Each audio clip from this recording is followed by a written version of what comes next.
All right. So, all right. So today we're going to talk about the fours. Number 4 sits here. So remember how we spoke about there's this invisible line called the abyss? Mm-hmm. And it's hard to understand stuff beyond the abyss. That's why we label it masculine and feminine, expansion and contraction. We try to give it things that we can comprehend, you know? And there was some type of like commotion beyond the abyss that happened, which made things expand and made things contract. And then it kind of like stabilized when the two appeared. And so we have 1, 2, 3, and then 4. Number 4 appeared. And this is like the beginning of true form. Because before we just had 3 points, which is still a 2-dimensional shape, which is a triangle. I know last week we put the point in the middle and did the whole Pythagorean Y. But technically, if we put the point in the middle of the triangle and we start using it, that's actually a 3-dimensional shape. But you can't make a 3-dimensional shape with only 3 dots. It doesn't work. So today we actually reached 3-dimensional shapes. We reached like a solidification of form. So number 4 is assigned to mercy. Does anybody have an idea of what mercy is? Let's think about mercy for a second, like the actual feeling. How do we feel mercy? How do we receive mercy or give mercy? Through forgiveness. Good. Yeah, for sure. What else? Compassion. Compassion, yes. Good. What else? To me, there's a sense that when one grants mercy to another person, the other person has not necessarily earned that forgiveness or that something, but mercy is something you're giving of yourself, not because the other person has done something to earn that forgiveness or that kindness from you. Good. Let's keep that in mind as we get further down in the conversation. So it's forgiveness, compassion, kindness, and it might not always be necessarily justified, like Kate was, pointing out. So there is a sense of creating connection, right? There's a sense of creating connection with mercy. To forgive. This is for another person. I'm going to give it to them. To compassion. Calm is to be with. Passion is to feel a fire, to feel a inspiration with that person, right? Kind, kin. That's my kin, kindness. All right. So it's said that in number 4, mercy, all of our imagination gives us ideas. Our minds have compassion. They give us imaginative formulation. Our imaginations can be kind when reality is not good. We can think, oh, well, we're going to think the best of this situation or this person. And our imaginations kind of give us mercy for physical reality. Does that make any sense? So, the formulating mind sits in number 4, sits in mercy. Okay? So, those that work with our imagination, we see deeper meanings to things. when we work with our imagination, we can start to see the deeper meanings of stuff, you know? And we can start to see the deeper meanings of physical reality and also spiritual reality. And visualization is probably one of the strongest powers that we have, you know? That's how we bring things to form. We have to visualize it before we can bring it into reality. Think before you speak. For some reason, just now, it was like, something was like, think before you speak. We have to think about it before we speak it and do it. Or else it's just so like, you know, it's like out of control, wild, untamed. And 4 is definitely a tame number. Form is like structure. Okay? So we could say that when we are working with mercy, we can see the deeper meanings of stuff. All right? Like understanding. Yeah. You know, like when you're merciful, you can be understanding of where another person was coming from, or like their position. Am I jumping to? Okay, it seems like it's you may not agree with it or whatever. You can create that connection of understanding, and then if you're linking that then with like the formative mind and imagination, that's also a different connotation or use of the word understanding that you're coming to gain knowledge or perspective about something. I really like that, how you made that connection.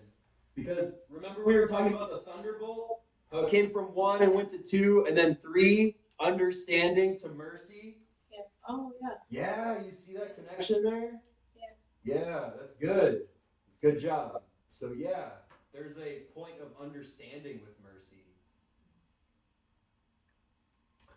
If we look at it again, wisdom is the all-giving power to have wisdom, and it reflects directly down from our invisible line into mercy. So we have the understanding and basically wisdom wrapped up into one dot.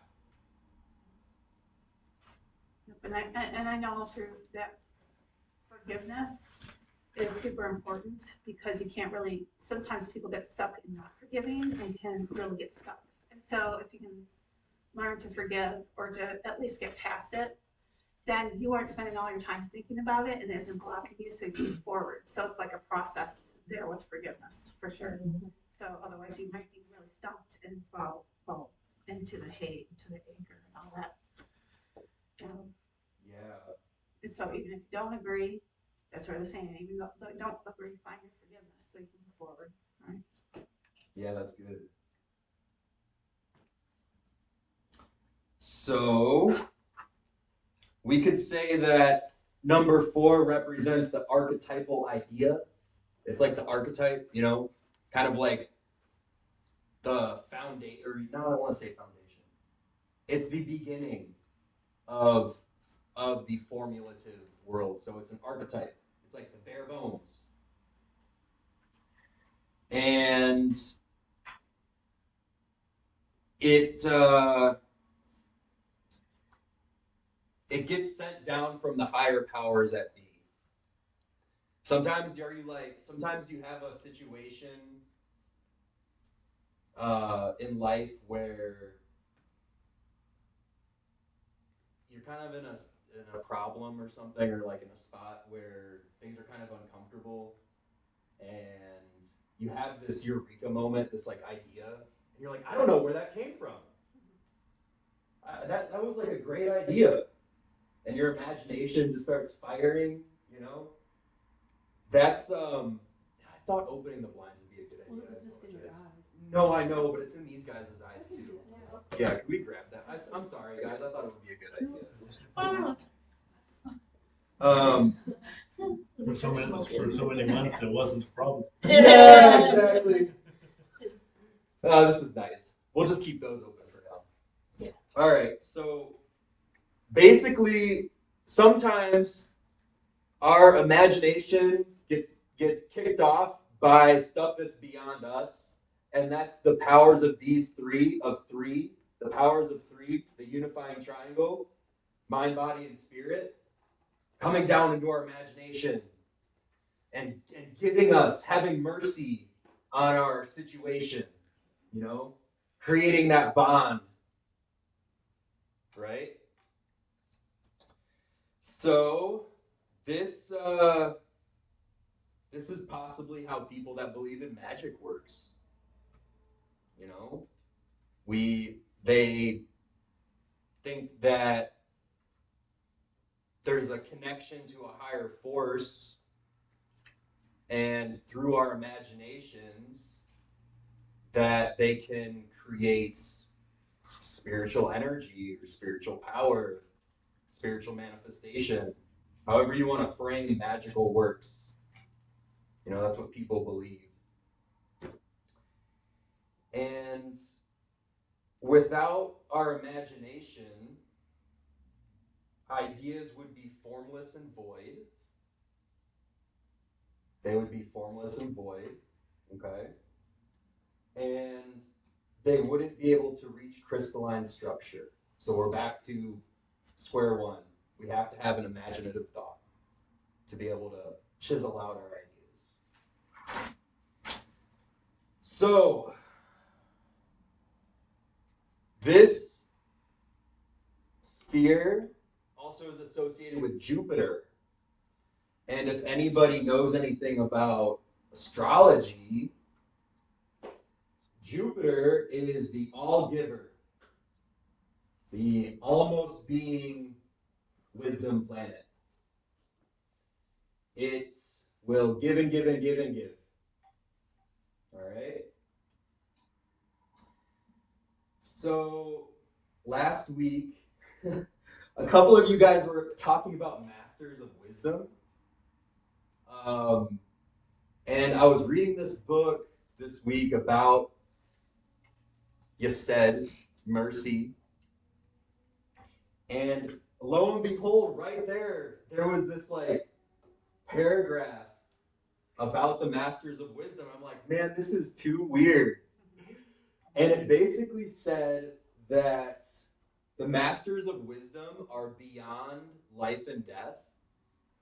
Okay? And that they are holding consciousness beyond form. So it's basically like people or beings now that have mastered life, and they can hold mental capacity, like spiritual and mental form, beyond this reality, okay?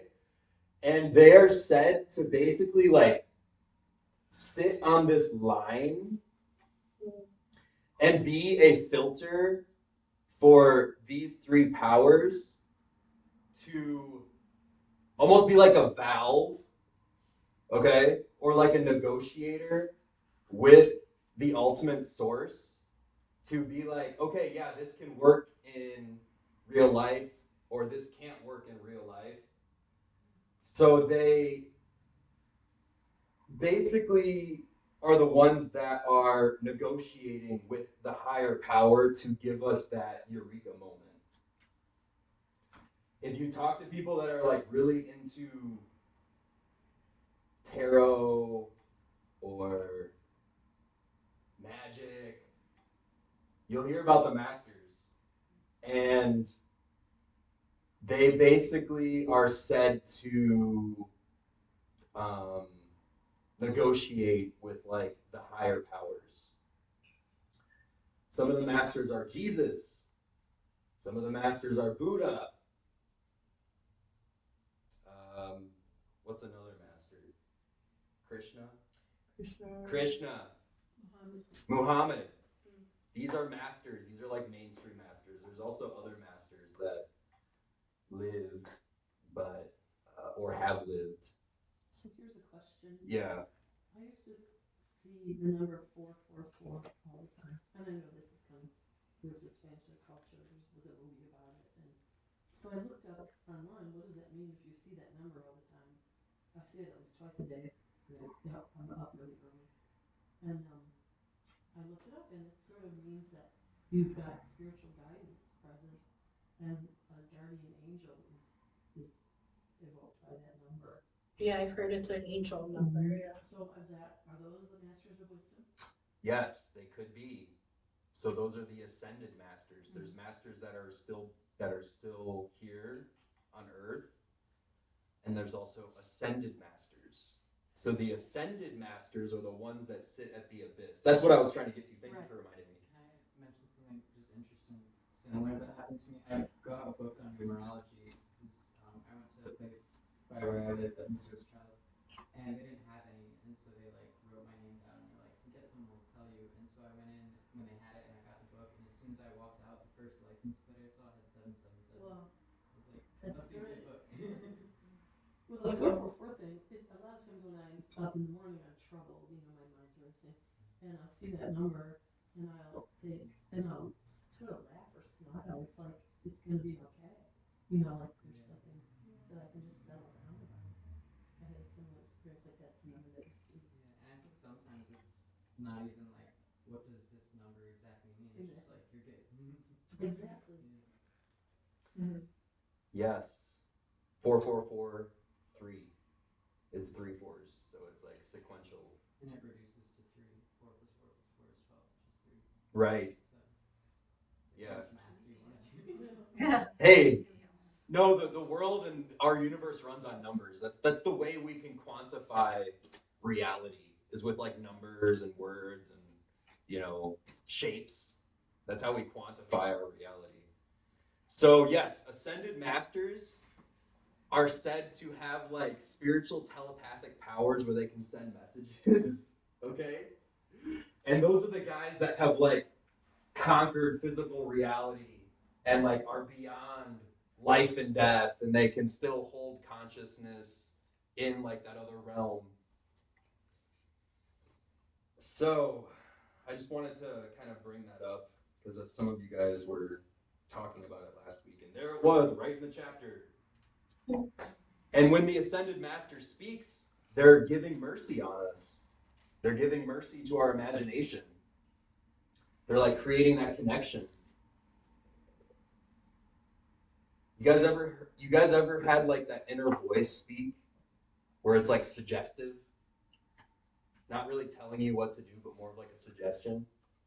Like, well, why don't you go down this path? Why don't you write this out? It might be an ascended master, you never know. So, here's some things that mercy or chesed or yesed or however you want to say it could represent. It could represent obedience. It could represent obedience of your higher power, because it's coming down from this like supernal triad, and you can either listen to it or not listen to it.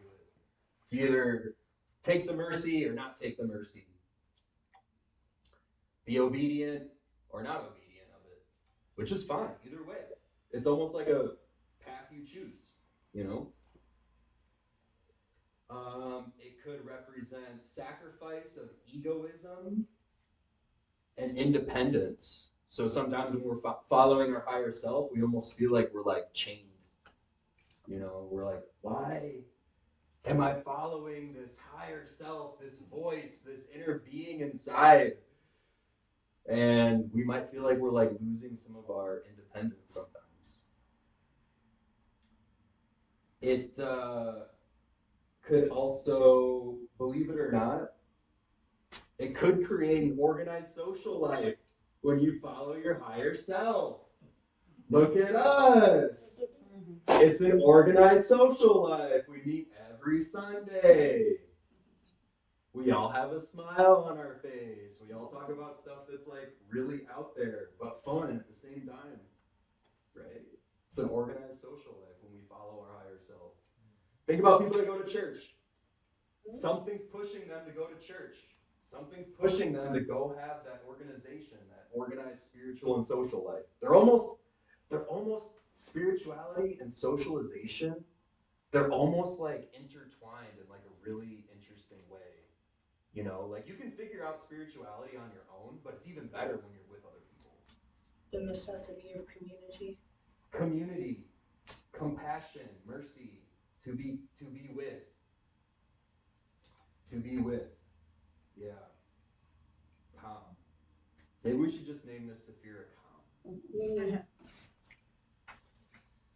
So some of the downsides of this imaginative power. Thinking you know or it knows what's good for others. You ever meet somebody that's like, well, you should just do this. Well, you should just do that. If you don't do that, this is not going to happen, right? So they always, people that like really get into this or, this mindset, they're always like, it's almost like they're over giving, rather than like working with. It's like they just want to pile it on. So kind of like maybe some self-righteousness. Sometimes the higher self does that too, Many religious leaders are that way. And many like thinking that they have found the path and that's your path too. So Yeah. Taking a knee. I really feel like taking a knee is like a really good phrase for this Saphira, being able to know how to take a knee or when to take a knee. Or being able to know when to forgive yourself for a mistake you made. Self-forgiveness is huge. Taking a knee. So, refusal to move. There we go. It's kind of like that stubbornness. You should do this. You should do that. Refusal to move. Very stubborn. Sometimes people that work in this Saphira a lot, it's hard for them to see the point of others. There we go. Being able to take a knee again.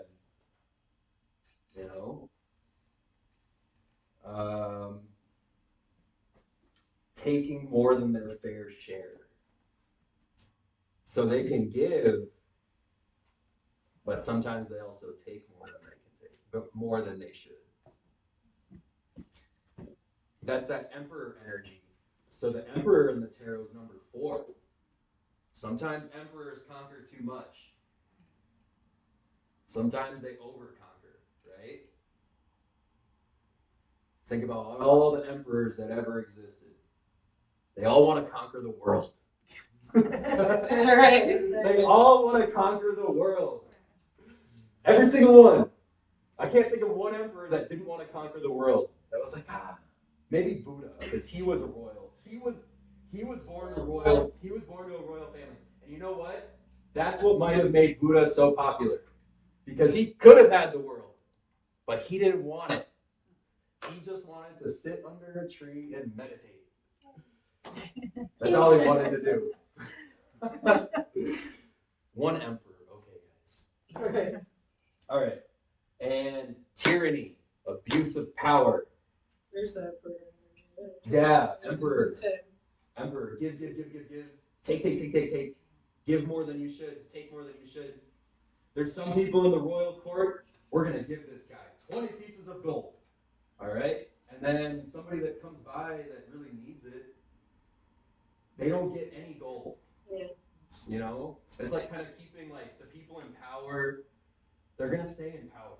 Nobody else is going to get that. There's that emperor energy again. Maybe mercy for number 4 is giving us some undertones of what the emperor should be. Kind of like this is an example of physical reality, but this is what it really should look like, So this is a map to intellectual and spiritual understanding, how we can better ourselves here in form. All right? So 4 is considered the cohesive intelligence. Cohesive, what does cohesive mean? Together. Yeah, and then this is the first step after the spiritual triad, the supernal triad. So it's almost like piecing it together. You know how you were talking about mercy is almost being able to use understanding and wisdom at the same time? Yeah. Yeah, so it's there's like a cohesive energy, it's cohesion, bringing it all together. It's also considered the receptive intelligence, being able to know when to have mercy, being able to receive the information and put it back out. There's that greedy emperor or the giving emperor. The giving court. Instead of 20 pieces of gold to one guy, we're going to give 5 to each person, all 4. So the receptive intelligence. So it's also said to contain all the holy powers. So these powers. So we have 1, 2, 3, and 4. So if we think about it, 4 holds within it the Father, Son, Holy Spirit, the Father, Mother, Holy Spirit, God, feminine and masculine. So 4 holds within those, holds 3. 4 holds 3. Does that make any sense? 4 holds 3. All right. So 4 also is the starting base for all the other ones. So it's a really important number, guys. Let's really get 4 into our brains. How important 4 is. All spiritual virtue. Okay, so let's look at the whiteboard. Yay, we're gonna do the whiteboard again. So here we go. What shape is 4? We'll start with that. Rectangle, square, yeah, good. Let's draw it. Let's draw a rectangle. How does that sound? Or a square? What else? I don't know, square, rectangle, rhombus. A rhombus. Rhombus, yeah. A diamond. Diamond, yeah. Okay, so let's start with a square. What is a square? A square? A square. A shape of 4 equal sides. 4 equal sides. Good. So, what if we have mother, father, higher self, and our body? How about that? What are we in right now? A room. A room. And what shape is a room? A square. Yeah, it's a square. So it's bringing form to our gathering. It's giving us a safe place. 4 is a very safe number. It's structurally sound. Very structurally sound. Actually, when you said rhombus, I was like, oh, you know what? A rhombus does. And now we have a house. Oh, I love it. Now we have a house. All right? Cool. So let's look at our tree of life. So last week, we looked at a triangle. And remember how we put the Pythagorean y in the middle? And somebody was like, oh, wait, now we have a pyramid. Mm-hmm. So technically, today is the pyramid, not last week. Because if we have our triangle and we put another point in there, we're at 4. Yeah. So even though somebody was like, oh, it's a pyramid, they're right. But this week actually is the pyramid. And I'll show you why. You ready for the big one, guys? All right, let's get our tree of life. Boom. Boom. All right, we're going to draw it out. This is fun. This is the fun stuff. All right, and then we got one right here. Okay. Well, it's actually a little more down. Okay. 1 connected to 2. 1 connected to 2, okay? 2 connected to 3. And then we have another line there. Watch this, guys. You see that? It's our pyramid. Isn't that interesting? Well, there's our pyramid. You guys see that? Isn't that a trip? Mhm. So it literally creates form in the tree of life. So we were two-dimensional with just our triangle, right? And then literally in the tree of life it created form. Form.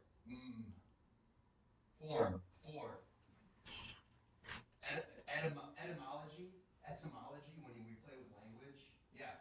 So etymology has a lot to do with this stuff. Because literally our whole English language and our whole Western culture was built off of these teachings. Okay? And I think, isn't English mainly a Germanic language? Yeah, that's what I thought. Kind It's a mix of a whole bunch of Mix stuff. up, yeah, we stole from a lot, but yeah. Well, so English basically, American English or English English? well, I'm trying to figure out where to start from, but I'll just say it. So English basically did not have any form as far as an official language. It was barely even a written language at the time of the King James Bible.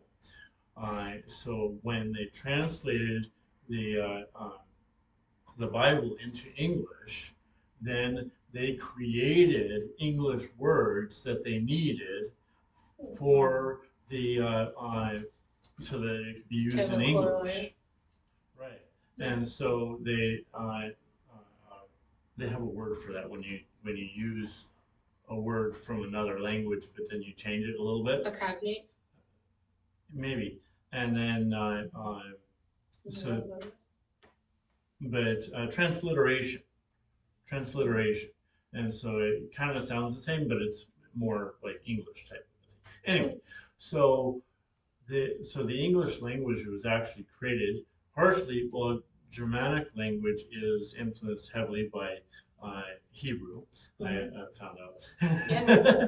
And so then when they translated, so they used the Latin Bible and a bunch of German Bibles and different things like that. But then they also went back to the Hebrew to create the King James Version Bible.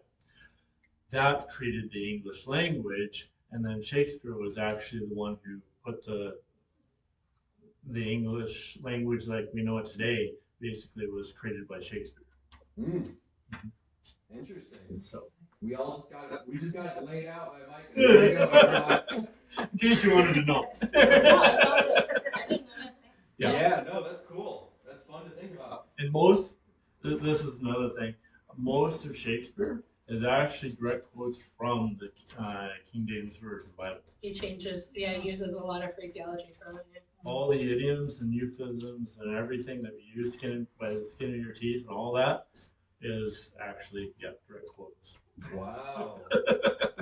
Yeah, etymology. It's so fun. I feel like this class is like an etymology class in like a weird way. In like a really fun way. So literally, form is right here. It's within the tree. Isn't that fun? Isn't that fun to think about? Isn't that fun to look at? Yeah, I was kind of blown away when I read that.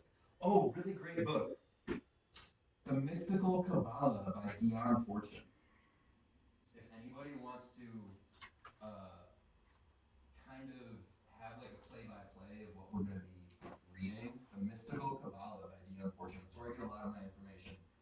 It's considered one of the most profound books on the Kabbalah of the 20th century. All right? Dion Fortune.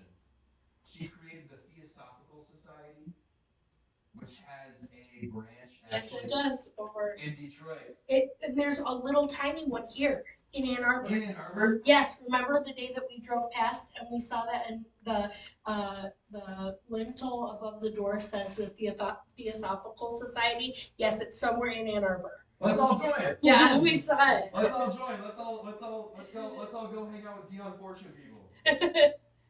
No, I've actually been thinking about joining, but I have so much on my plate right now, so it's kind of like, should we add another thing? All So, all right, now we're gonna go back to the square, and then we're done with the whiteboard. Sorry, guys, I couldn't help myself. It's just so fun. All right, we're actually gonna go with the diamond this time. Who said diamond? Diamond. All right, we're gonna go with the diamond. Okay. And we're gonna add another point. Well, we're not going to, but what we're gonna do is do this. We're gonna put 2 lines through the middle. What does that create? It does create a kite. It does create a pyramid. Yeah. It also Makes a crystal. makes a crystal. Good. Cross. The cross. That's what I was looking for. There you go. We're all spelling words, It right? makes the cross. Yeah. It makes the cross. Yeah, I like crosses too. Jesus.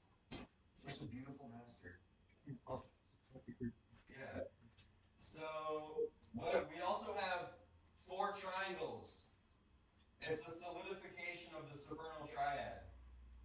It's when it's when 4 triangles decided to meet in one point. Creates the square. They created a foundation for formulation. And it's the directions. The directions, the 4 elements. We can put the 4 elements in here: water, fire, air, earth. Or wait, it would be fire, water. Sorry. Fire, water, air, earth. And we can fly our kite closer to the heavens, up in the sky. Does anybody have anything else they want to add about the shapes? I probably could have meditated on that a bit more and come up with more, but does anybody have anything they want to add? I just had 4, 4, 4 that goes into 12 and then 3. Hang on, we're getting our kite back. We were What? just talking about the numbers that 4, 4, 4 goes into 12 and then back to 3. So Yup. the angel numbers we were talking about. We have the numerology. We have the numerology. 444 equals 12 divided by 3 is back to 4. Yep. Also just 1 and 2, add to 3. The 1 and actual digits of 12. Right. We also have 1, 2, 3, and 4. Yeah. Isn't that fun? That's actually kind of crazy when you look at that. Isn't that fun to think about? How many hours is on the clock? 12. How many months in the year? 12. We got 1, 2, 3, 4. We have 4 seasons.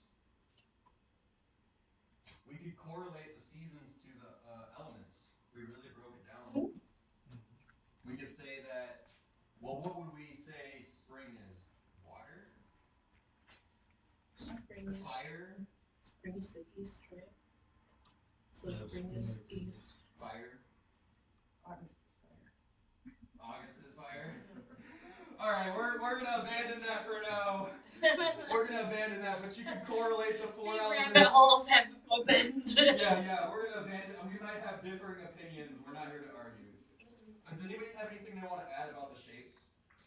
I was thinking that when you make it into a pyramid and you so say it's like a flat, a triangle or what have you, and then you put the 4th point to draw it up, essentially like if we were to animate it, that 4th point draws it into a pyramid, that actually has created a 5th side. You mean? So a pyramid is 3-dimensional, so if we added, so here's the face, here's the one side, here's the other side, here's the bottom. right, and then so in my head, like if you pull one direction, you're pulling the other, so we're making it into like a 2-sided point. So I was just like animating it on my phone. I was playing with it, yeah. and if you pull like one part of the pyramid, Which the top? Which side, Kate?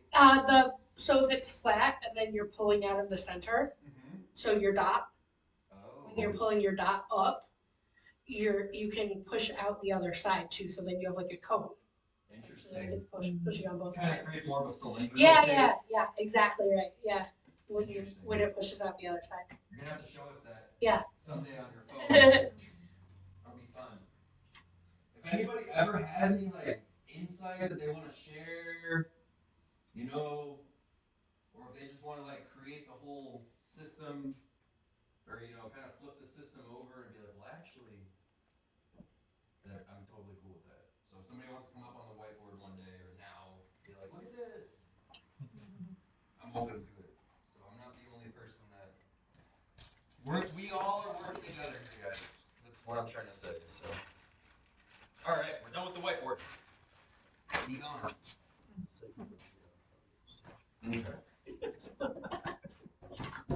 Yeah, pretty crazy how it literally creates formation on the tree of life. I was like, whoa, that's so cool. There's multiple iterations of the kite down there when you look at it. Yeah, it's like a big kite, huh? Yeah, in multiple sections. Can somebody look up on their phone when kites first appeared? Like in history? Chinese. I was gonna say Chinese, so badminton came out of China. What year did they come out? That little voice in my head said, find out the history of the kite. It's like, oh, okay. We're gonna listen to that. Let's see when the kite first came out. 1000 BCE. 1000 BCE in China. in China. So the tree was around before the kite. The tree was around before the kite. The tree appeared like 6,000 years ago. Maybe more. No, it says 2,800 years ago. That's around the same time. Invention of the famous 5th century BC Chinese philosophers Mozi and Nabal. Well, you can't have kites without trees. Gotta have a place for them to get caught. Yeah, that's so true. Everyone's probably been in that situation. So, connected to our number 4, we have the nail,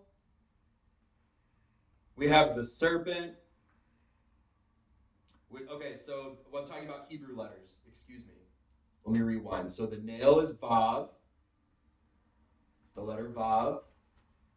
So the nail makes sense because it's solidifying form. It's putting a nail in it. Nails create connection. They also solidify connection. When we build a house, we nail. We use nails to piece everything together, to piece the house together. The serpent. Serpents coil. They change form by shedding their skin. Mercy changes. Mercy can coil around. And it's kind of taking a load off if somebody Sheds their skin. gives mercy. Oh, I never thought about it that way. That's beautiful. See? Shedding skin is like kind of giving mercy. You know, I'm going to shed that. I'm going to shed that off. I'm going to give mercy to that. I never thought about it like that. That's cool. So it's also associated to the open hand. Hands piece things together. They bring things together. And it's also connected to the closed hand.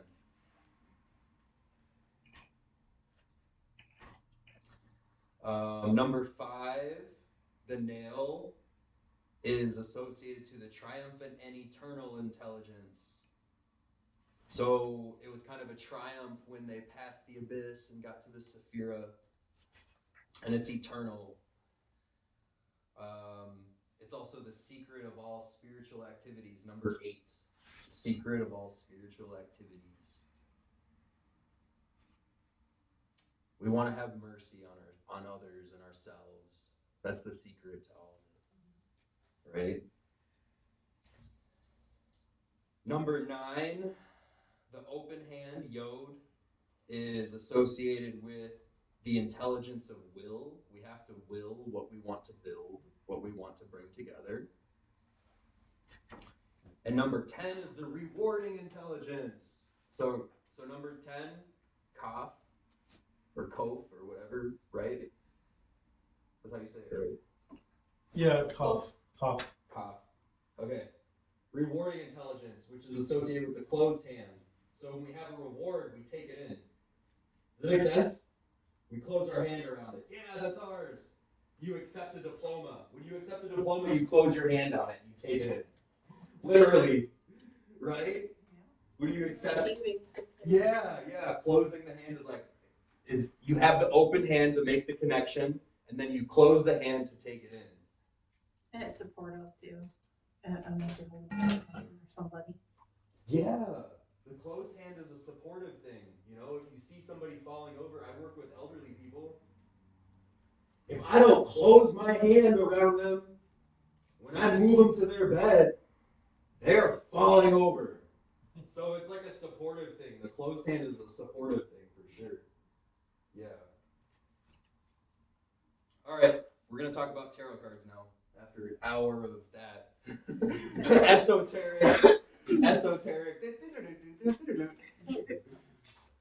esoteric race of the mind. We could spend hours talking about that stuff, but we're gonna talk about tarot cards now. All right. Thank you for bearing with me through that, guys. I hope you enjoyed it.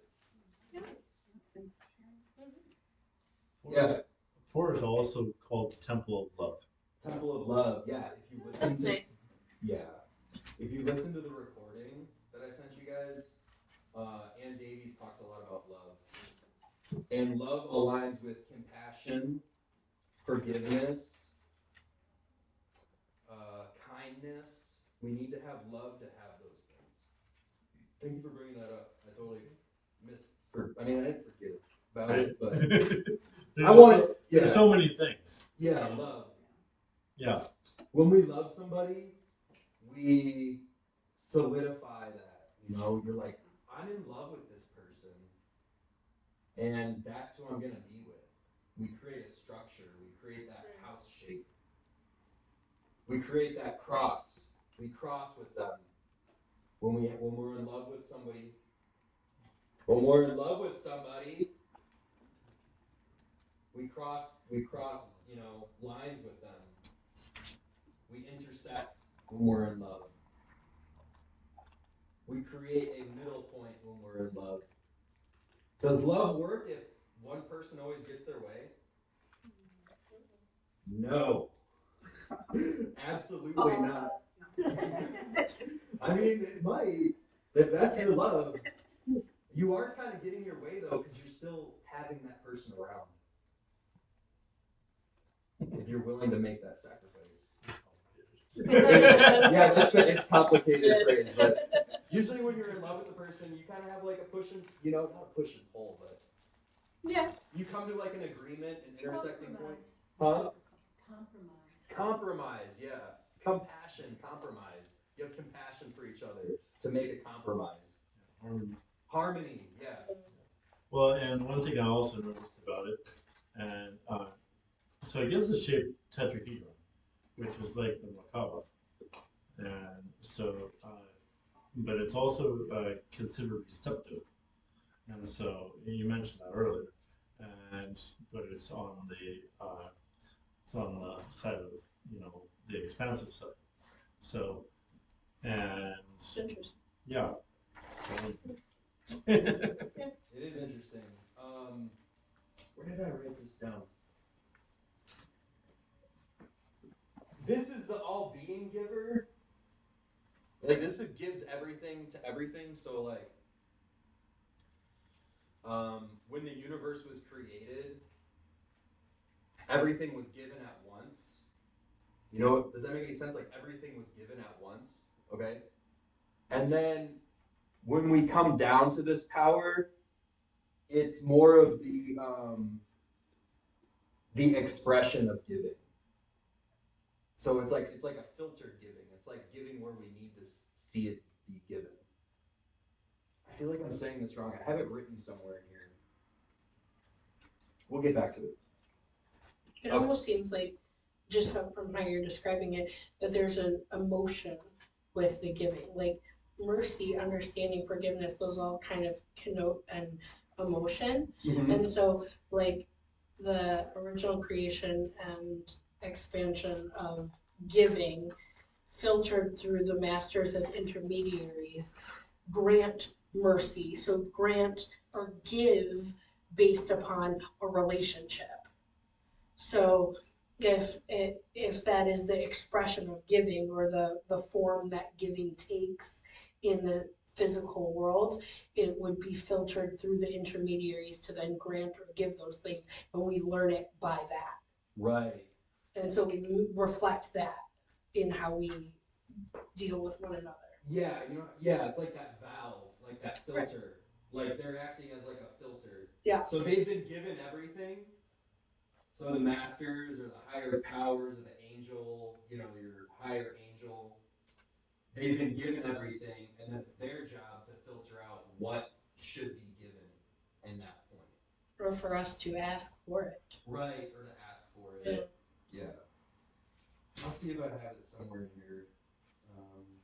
I said the masters or the higher selves are kind of like the concubines of God. God's harem.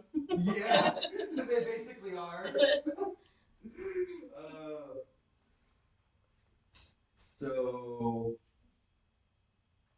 yeah. Number 4 is considered the micropusipos. What is first below the abyss? Yeah, let's not backtrack. Let's talk about tarot. All right, 4 of Wands, guys. It's called the Lord of the Perfected Work. And it is, why is it perfected work? Because 3 became 4, and it's perfect. It's the perfected work of the above. And it's Venus in Aries, which represents work and pursuits cannot be accomplished without a loving and gentle touch or hand. So basically, knowing how to pursue your will, to pursue what you want through kindness, through mercy, through compassion.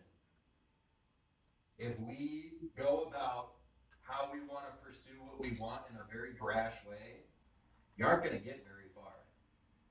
You ever hear the phrase, you'll attract more honeys with bee than vinegar? You'll attract more bees with honey than vinegar. You'll attract more bees with honey than vinegar. That is literally what that means. That is literally what Venus and Aries is. It could represent enthusiasm and also possible lustful behavior, because Aries is ruled by Mars, and Venus and Aries had lust for each other. They got it on. in better PC terms, they got it on. They had lust for each other. So, but they also had love. They also had love and lust, which is interesting. What is happening in the image of the 4 of Wands? What's happening, guys? Look at the image. Celebration. Celebration! Yay! I'm going to try to keep tarot discussion to 15 minutes, 20 minutes a piece. So, because I know some people like to leave at 9. Yeah. Celebration, what else? Looks like it's a gathering. Gathering. Good. Abundance. Abundance, yeah. Comfort. Definitely abundant, for sure. Comfort, yeah, because the castle. They look kind of, well, we can't say they look happy because they're kind of far, but usually you're not celebrating something unless you're happy about it. Like they look joyful. Mm-hmm. Raising the things up. Maybe a graduation, a marriage. Whatever it is, it seems to be with community. there's not a singular person there in like being joyful and celebrating. There's two, and then you see someone or more someone's in the backdrop on the left. So it seems that this again has to do with success with others. For sure. You guys see the trellis in the very forefront? It looks like a chuppah, Hopa?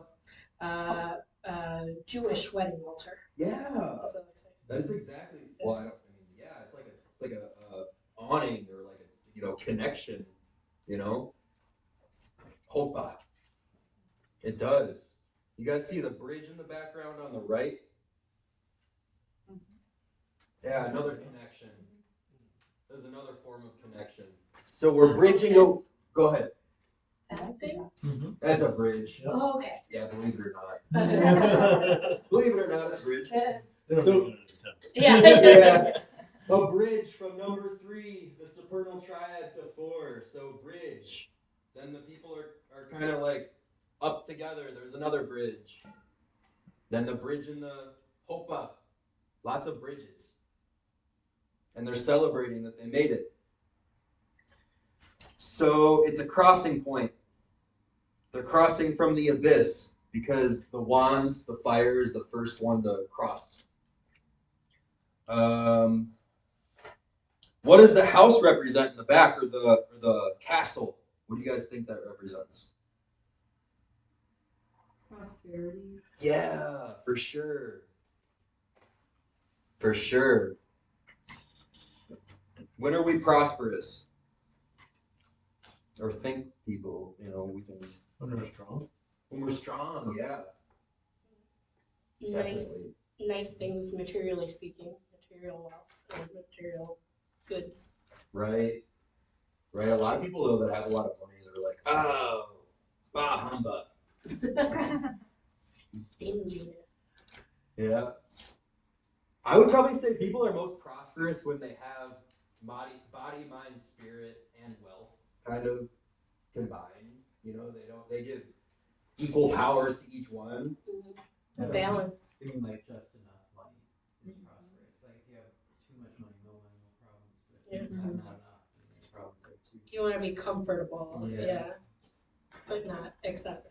Yeah, like you win the lottery, everybody's gonna be like, hey, where's mine? But if you have just a comfortable salary, then it's like, good money. Right. Yeah. Money to live. Yeah. Money to live, but not overly abundant. And it seems like it's like a kingdom or something, or a community in there, of like family and together. It's kind of like, because they do have like the walls up, so it seems like the protection of, and there's several like little houses or whatever there. Yeah. Our neighborhood. Yeah. Yeah, those parapets look like they're actually, more like they're living in the walls as well as behind the walls. It's very lively. Yeah. Like A lot going on. the wall is basically bridging living spaces. Yeah. Yeah, many people live in that castle, not just one. That's for sure. Cool. And I like that the ones are attached to each other, so some of them are like separate, and some of the other cards or whatever, but this one has at least 2 that are attached. That kind of creates that bridge in the back as well. Is that kind of reflects it? And there's no one that's like been grabbed or like selected. They're all placed. And it seems sturdy. Very balanced. Feeling of sturdiness that's holding it up. Yeah. Wasn't that a question I had for you guys last week or something? Like, why was... Oh, never mind. All right, never mind. We'll get to it. Maybe it's this week. All right. Building off of that, with the connectivity that they're all there, it's one of the few cards that doesn't seem to have like a royal or a noble or someone in charge. It's an equality to it before. Yeah. For sure. Also, the way the wands are placed, there's a lot of balance in the card, and it's almost as if they're beckoning you to come through that space, through the portal, like it's an invitation to that kind of prosperity. Because when I look at it, my focus goes to that the gesture that they're making, like, come on. Like a welcome. Yeah. Yeah, definitely an invitation, for sure. It is super visually balanced. Mhm. Like it's a very comfortable card to look at. Which is interesting because I think four can be balanced with 2 and 2 in a way that 2 could be balanced, but 3 either has to be like this or out of balance. Mm-hmm. So even like when you see this, the 4 of Cups, that's a different kind of balance. Mm-hmm. But this one is completely symmetrically balanced. Definitely. Good eye. One thing with the wands are fire, and it was reminded of Beltane and also Samhain. You walk between the fires. To receive your blessing. Right, and so then it's you know, a bit of a rite of passage, and you know, and being able to receive. Nice. Yeah, I haven't. Ritual. Rite of passage is ritual. Ha. Right. Ritual. That's where it comes from. Etymology. Here we go. Back at it. Okay. Did I really only have one question for wands? Oh my gosh. You're pretty thorough. And we were trying to keep it to like the 15 minutes or whatever. Yeah, but we have a whole 55 minutes to burn. All right, so divination. Well, we can move on to the next card. Yeah, we'll do exactly. divination. I have quite a bit for cups. Divination. For the 4 of wands, what do you guys think it means before I give you my interpretation? In the flow, In the flow, okay. because of his robe, wearing that blue, kind of looks like flowing water and jumping out. In the flow, mixed with the passion of the flow of red. Mm-hmm. I have heard on like this is where I read about the card before, with it being a new home or something, or an arrival. But definitely a celebration Mm-hmm. of some type. Good. What else? What else do you guys think? When we've talked about wands in the past as a selection or a catalyst of action, to me, this card is a cessation of that action. It seems to me that this is nothing's being chosen, nothing's being utilized. They are standing in balance and they're a celebration. And so it's sort of like take a break, take a pause, acknowledge what you have done already. To me, that's kind of how I'm reading this, is like, okay, you've worked really hard to get here, whether it's a graduation, it's a marriage, it's the birth of a child, it's a new home, whatever. All those things take a lot of work and effort to get there, and maybe multiple avenues, multiple wands. And this is a moment of balance where you appreciate those things and revel in the achievement itself, not necessarily moving forward to the next thing. It's Lord's perfect work. I remember that's what you were saying. Oh yeah, what Lord? Yeah, Lord of perfected work. Yeah. Acknowledgement. Acknowledgement. We do. Good word. And that lines up with that fire energy, because fire energy is inspirational.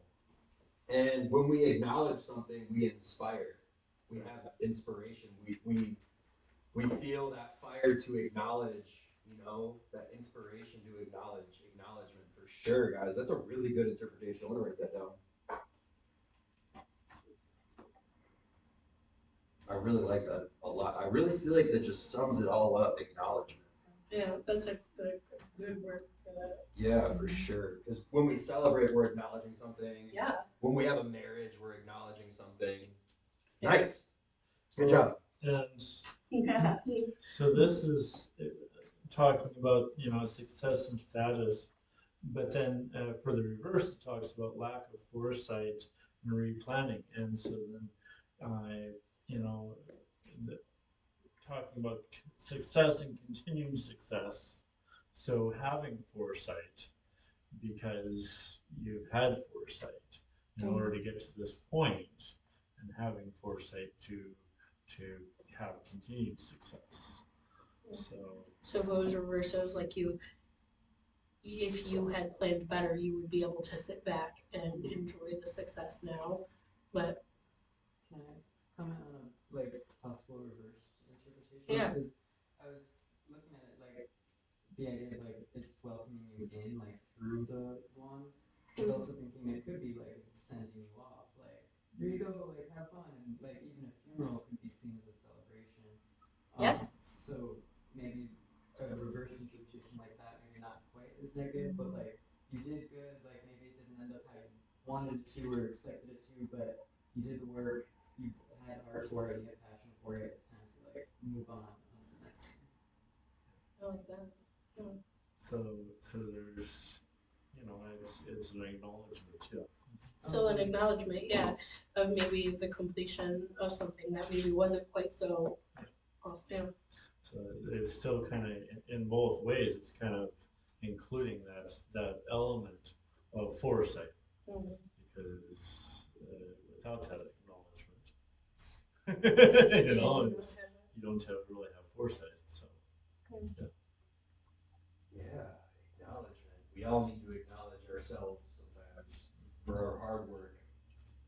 Retirements, that's an acknowledgement.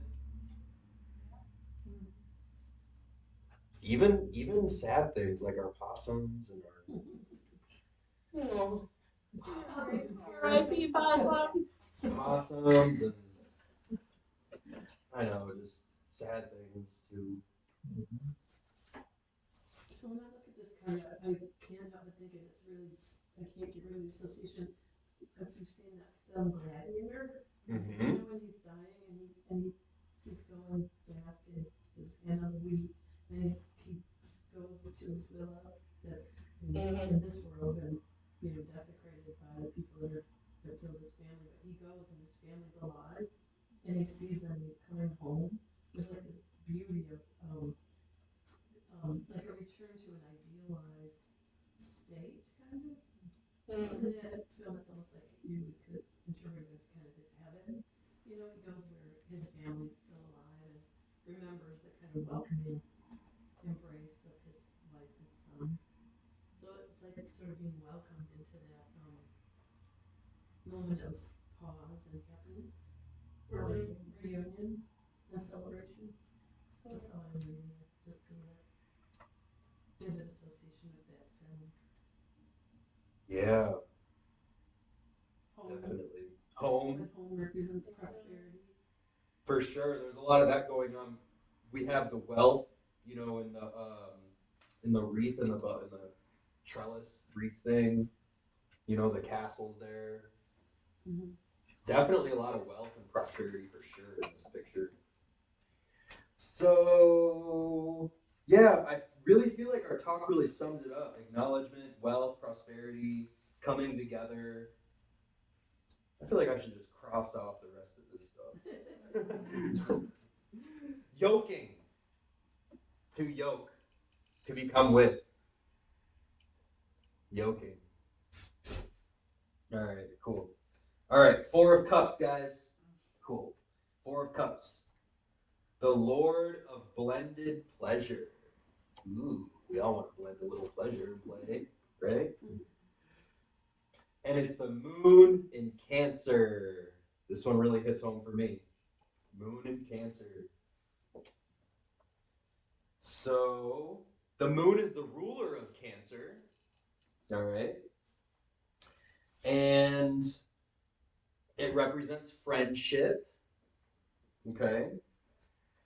And Moon in Cancer represents comfort and emotions, receptive to others, as well as including or having a shell if the world is hard. So Cancers, they're very receptive. If somebody's being rude to them, they're instantly going to get a big shell and they're just gonna give it right back. Or they're either gonna shut down and not listen, okay? That's why cancers are touchy. You ever hear like, ooh, he's a cancer, he's kind of touchy, or she's kind of touchy. That's because we're always taking it in. And if we feel like someone's kind of like off, we're gonna give it right back. That's the downside to us. That's the downside to Cancer. The Cancer is the Chariot in the tarot, in the major arcana, and the Chariot is the warrior. Now, warriors, they can be very gentle and kind, or they will take the sword out and chop you down. That's their job. So, warriors also use their emotions. They feel through things. If the general gives an order that they don't feel good about, they're not going to do it. They'll be like, nope, that actually doesn't work for me. You know, that doesn't seem right. Sounds like standing your ground. Standing your ground, yeah, that's a very Cancer trait for sure. Cancers are known for, or Moon in Cancer is known for psychic sensitivity to thoughts and emotions of others. So we're back to that receptive trait. Emotional counseling. They really love to be a counselor. They love to like work with others and like take in what this person has to say and give it back. You know, they like to work with others when the relationship is good. If it's bad, they don't want anything to do with that person. They don't, or we don't. There's a couple of people that I work with in my job. I was talking with the guy I work for today. I was like, yeah, this one guy. If you want to switch him off, if you want to take me off his case, please do. But it's okay. Cancers have a problem of taking on others' problems. Or Moon in Cancer, excuse me, I need to say Moon in Cancer. Moon in Cancer, they take on others' problems. They have abandonment of their own desire. And the 4, you know how we talk about 4 is like form or structure? 4 debilitates the waters of Cancer. Cancer is very malleable. It's liquid, solid, gas. It likes to change. Cancers like change. We like things moving. Water flows. 4 debilitates that movement of water. Does that make any sense? It's defined. It's defined. Confined, yeah, it's confined. So that 4 energy kind of squeezes the Cancer energy, and it's like, you're not going anywhere. All right? So, why is the... Okay, wait, here we go. I actually had to record. Okay. Why is the person looking away from the cup in the sky? Why is the person looking away from the cup in the sky? He doesn't want to face that emotion. Or listen. Yeah, that's a good one. Well, it's like there's 3 at the bottom, so if you think of like the triad or whatever, then the 4th point creates form. Maybe it's an animal. Yeah, for sure. That's good. Good. Now we're really thinking. Good. You're getting... That critical thinking's arising. Nice. I would say he's looking at what he has and missing an opportunity that might be coming from somewhere else. Yeah. The 3 cups at the bottom where he's looking at and missing that. Missed opportunity. Yeah, I like that. That's actually really good. It's kind of close to Grace. Well, he's closed down, and Yeah, this one seems to indicate like weariness. So is he closed down because he's weary with the 3 cups that he already has and isn't really wanting to look around to that 4th cup? So weariness, yeah, that could be. That's good. Little Old Testament, I guess, is this 4th cup is being brought from the cloud. I don't know, it kind of feels like this is something from the heavens that he's just like, no, I want my I want whatever I already got. I don't want whatever assignment God's got for me today. It's like the Ace of Cups. Mhm. Yeah. So kind of just wanting to stay in his comfort zone. Yeah, like more focused on like earthly stuff. Kind of projecting whatever this new assignment is, I think. Good. And actually, kind of bouncing off of what all of you guys are saying, this leads me into the second question, or leads us into the second question. Why are the arms crossed? That's a very closed Close, posture. yeah, close. Yes. Defensive. Yeah. Weariness. When we're weary, we're kind of like, oh, you know, ooh. Good. This was the Lord of what was the, I'm sorry? The Lord of blended pleasure or just pleasure. Okay. Blended pleasure, yeah. Or Lord of pleasure. I found mixed interpretations for this. Okay. I like blended pleasure the best. Yeah, I like it too. Or just pleasure. Okay, so yeah, the arms are crossed. He's looking away from the cup in the sky. So trying to find fulfillment in earthly matters, you know, kind of like what you were saying with looking away from the offering from spirit. When Cancerian energy is trying to find fulfillment in earthly matters, we are the unhappiest. Moon and Cancer energy always finds fulfillment in spirit. We always find fulfillment in spirit. This is where our heart is at. And I think it's because water energy is one step away from fire energy, and fire energy is like the highest spiritual element. So it's almost like the water energy is like striving for that fire energy, because fire energy is like the highest. So yeah, you'll know that about cancers or just water energies. They always try to find fulfillment in spirit, and when we try to find fulfillment in money, love, earthly realm stuff, we're always like, dang it, that wasn't as fulfilling as I thought. Speaking from a personal experience. All right. So I had a different feel from this card a little bit. yeah, go ahead. And maybe it's because I had a potty when you guys were talking about that original part of it. To me, I was thinking of when you called to mind the Buddha sitting under the tree in meditation. And I was I try to look at things sometimes from the way that other people in here look at them, like how Amy always calls up the colors of things and the form of them. And Terry often is talking about how things are visually balanced or distance and perspective within the card.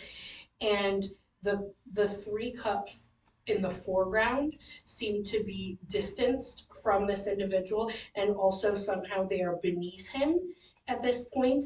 And then his head seems to be in line with the cup that's being offered from spirit. Mm-hmm. And he's almost, to me, he doesn't look necessarily weary or unhappy, but more in a very contemplative and peaceful pose, that he's his arms are up here like he's huffed off, they're just sort of like resting across his body. Mm-hmm. And so the way that I read it was that he has put aside those emotions in the foreground, that those have served him already. Mm-hmm. And that he is now either, because sometimes we're not aware of time or the sequence of things in these cards, so sometimes we're like, are they coming or are they going, or what? To me, it's that he's been offered this cup and has chosen to drink from the cup of spirit and is now meditating on that thing that he's doing now. If I look at it from that pose, that he's now resting under the tree. And a lot of men will do this when you're thinking, like a lot of men rest their hands like on their body like that and they sit. And so that's sort of what I was thinking, is that he put aside the three at the bottom and has accepted the gift from spirit here and is now reflecting on that under the tree. Interesting interpretation. Yeah, when I was meditating with this card this morning, I was like, okay, this cup's filled with gold, and I drank from the gold cup. And then I was like, okay, this cup's filled with wine, and I drank from the, and Yeah. then like it all went around. And then when I reached for the cup from the sky, it was like this like weird concoction, and like when I drank it, it was just like otherworldly, Yeah. you know. So yeah, for sure, that's actually a really good interpretation. So it's like the three. So what you're saying is the three cups on the ground kind of served their purpose Yeah.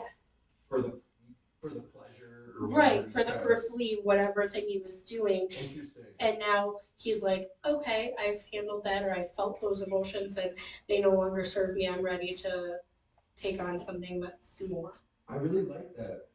That's great. Yeah. So speaking of the cup from the sky, why is it? Why is the cup appearing from the sky? You kind of talked about it. Yeah, Catherine kind of talked about it already. Yeah, something new is being brought to him. Yeah, something new. Good. Maybe a spiritual awakening. Through meditation, the answer will come. Yeah.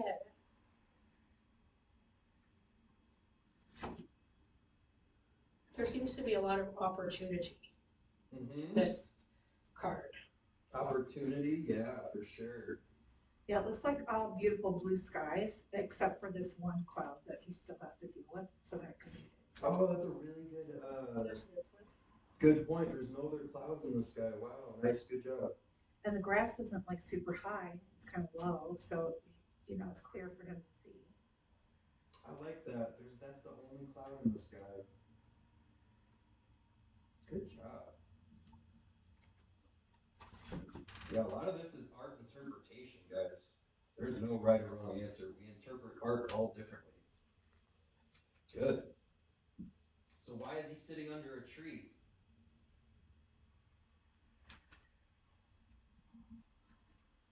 I was thinking he was outside his tree of life, but also he's possibly in the shade, even though it doesn't look like he's in the shade. Kind of want to be hidden or off by himself. Just kind of like support, like if I go out to the park and I want to sit down, I'll find a tree to lean against. And it's like a supportive structural. That's good. Support. Good job. What did you say again? He's outside his tree of life. Okay. Nice. Trees are always reaching towards the heights, towards the heavens. I also think a lot of times when we want to clear our heads or whatever and get good perspective on something, people will go for a walk, they'll go outside, that kind of thing, get fresh air. You know what I mean? Like when you're trying to maybe work through something you're thinking about. But also a lot of times I think we talk about how much better we feel when we go outside, when it's nice outside. Like multiple people mentioned it here tonight even. Like, oh, it's been nice, so I've been outside more. I think Mitch said that. And like, so I think there's also this, like, that's a safe, comfortable place there under the tree to just be with nature. And like, so if nature is sort of the embodiment of spirit and creation, that's where you can feel most maybe connected to that. Yeah, for sure. So being refreshed. Ooh, Taking a breather. I like that word. You ever hear that phrase? Go take a breather. Go for a walk. Yeah, walk it off. Walk it off. Yeah, it's kind of what you're talking about along that vein of thinking, like taking a breather, getting some fresh air. When we're outside, that's when the air is the purest, hopefully. I mean, the way that the world is going. Woo! Oh my goodness. It's kind of scary. We might have fresher air inside when we're next to a machine pumping out fresh O2. So leaves receive the powers of the sun energy, the source of life and spirit on earth. So the sun gives that, the sun gives the energy to the leaves and the water, then it creates life. Trees also change with the seasons. So a moon in Cancer would love a tree because moon in Cancer loves change. And trees change with the seasons. Of which there are 4. Of which there are 4, exactly. Perfect. Back to 4. Yeah, perfect. So if things are constantly changing, technically, there's stability and change.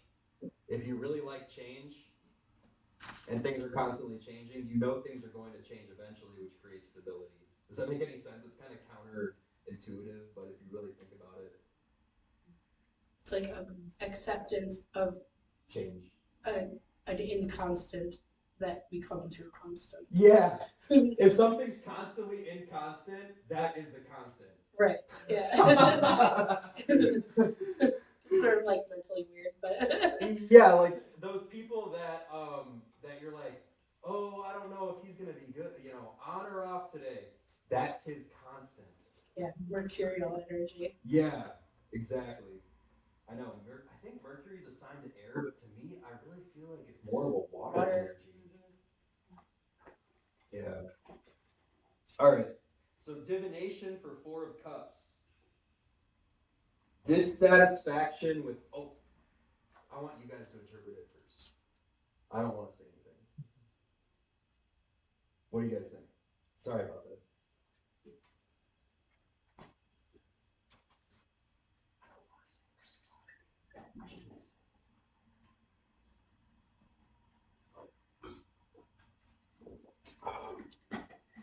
All I right, think fine. maybe you were gonna say dissatisfaction with the way things are, Yeah. and that the idea of it sort of to me suggests pay attention to what might be another option or being offered, sort of, because it's also sort of, it's in summer, right? So there's leaves on the tree and it's green, which is sort of a time of rest, but there's something's going to come that's going to change, because fall always brings change. But I think, once again, I'm interpreting it that he's not quite paying attention to this, what's an option. So he's overlooking it. He's overlooking an option that might be something that would look up. Yeah. So opportunity. Yeah. Could mean opportunity. Yeah. Being blinded by earthly desires. He's blind. He's blinded with earthly desires because the cups are sitting on the earth. So he could be preoccupied with romance, money. Maybe just focusing on the wrong things. That's a really good interpretation. Yeah. Which brings dissatisfaction. So maybe a reminder to refocus on something or adjust your focus. Right. Maybe take some focus away from earthly stuff and go back to spirit. Reprioritize. Right. I feel like it could bounce off of the card of wands as well. It's like kind of after they've been celebrating, he's got his cups and he's chilled out, and it's like, okay, this new cup is coming in.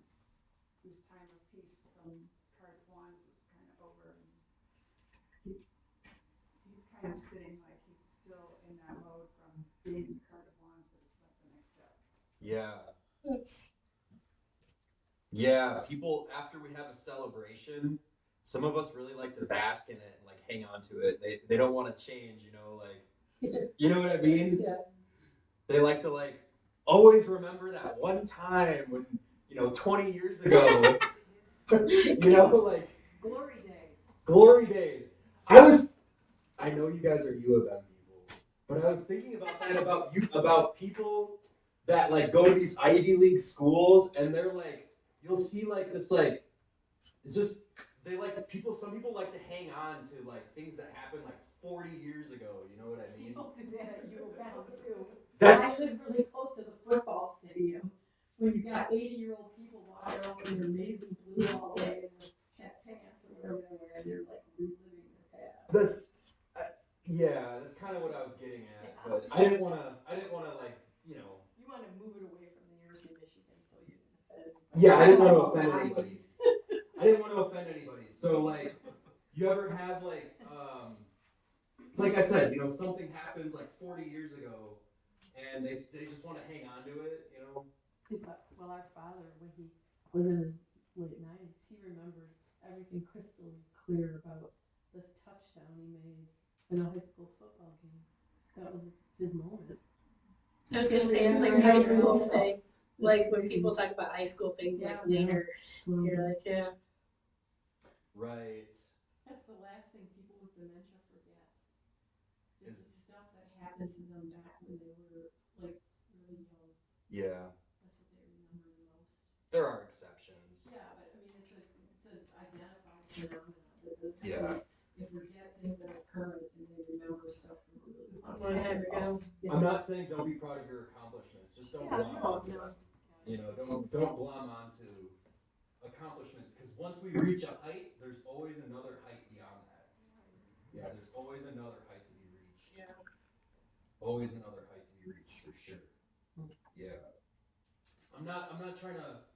I wasn't trying to. It was just an example. No, I mean, I agree with that. I mean, I think I said it several sessions ago, we were talking about this, that people who are older don't like to do things that they're not good at, which is a mistake. I mean, that's the thing, that's what this card is about a little bit, is like, you've got these things that you're focused on and you're happy with what you have, and you miss an opportunity that is something new or different. Because it's Right. new and different, Yeah. and you don't want to You don't fail. want to take a risk. Right. Or like, say you're a boss and you graduated from like Harvard, and you have a person that's applying that's a graduate from Michigan, Harvard, or Yale. You know, the guy from Harvard might not be the best qualified person, but because they're from your school, he's gonna be like, I'm gonna go with the guy from Harvard. You know what I mean? Like, so it's like we can really get deep into it and start to like really think about that type of stuff. I didn't mean to. I'm sorry. I didn't mean to like exemplify that. No, I'm not Okay. I agree with you. Okay, cool. I'm not really even sure what you're talking about. No, I just. Pick up on that. I didn't want to. My job is not to offend people. Okay. So let's move on. Four of Swords. All right. Four of Swords. The Lord of Rest after strife. And it's Jupiter in Libra, which represents negotiation,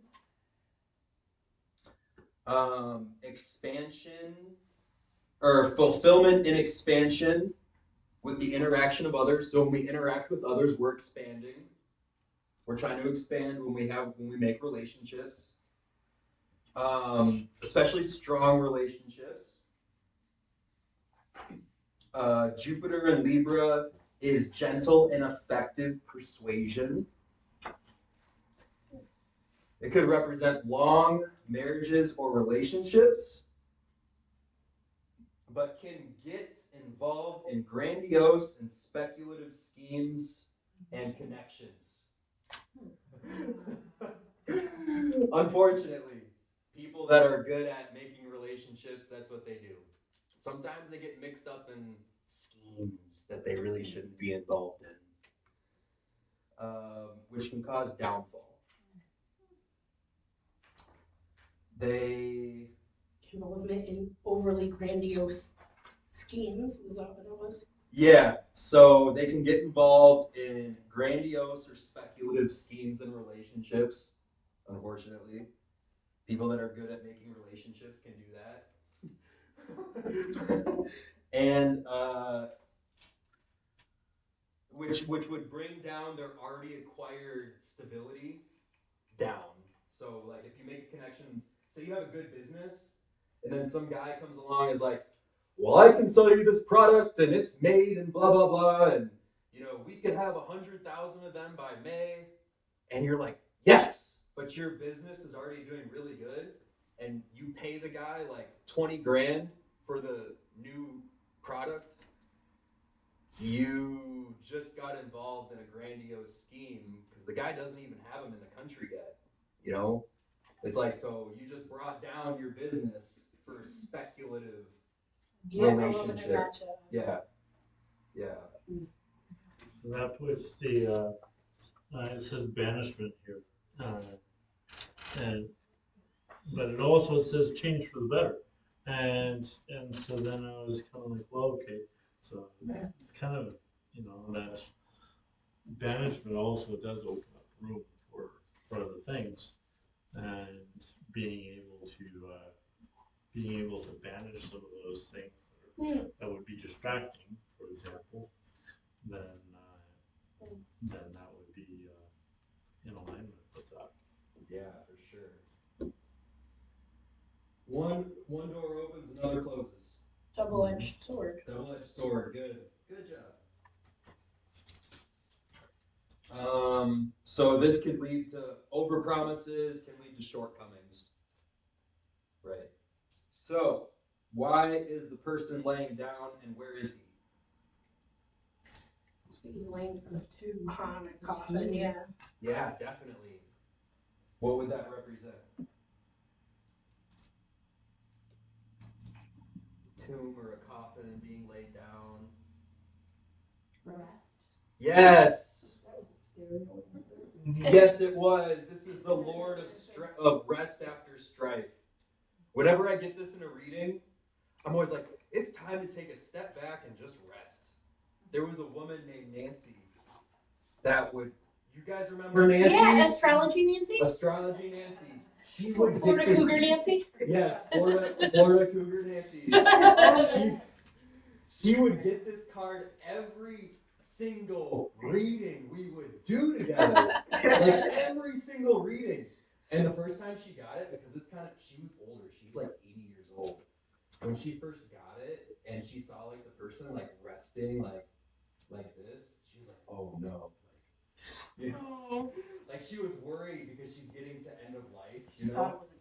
She thought it was a death card. And I'm like, no. We need to look at what's really going on here. Yeah. The person's not dead, they're just resting. And she was like, oh, you're right. That's a really good interpretation, blah, blah, blah. And then as the tarot study went on, we learned that it's actually the Lord of Rest from Strife. So I was like, whoa, our interpretation was actually on point, So that was a lot of fun. So yeah, rest for sure. There seems like a lot of reflection. Like, when they in movies and things like that, Terry, you might speak to that, like certain postures or hand positions dictate certain emotions or behaviors. And I always think of this as being like a thoughtful sort of pose. So even though they're like reclining, they're not asleep to me. Like there's activity in this, even though it's a rest card. There's a lot of thought going on. Or Yeah. meditation, shavasana. Yeah. Well, the sword is counted with thought. So. Right, yeah. Yup.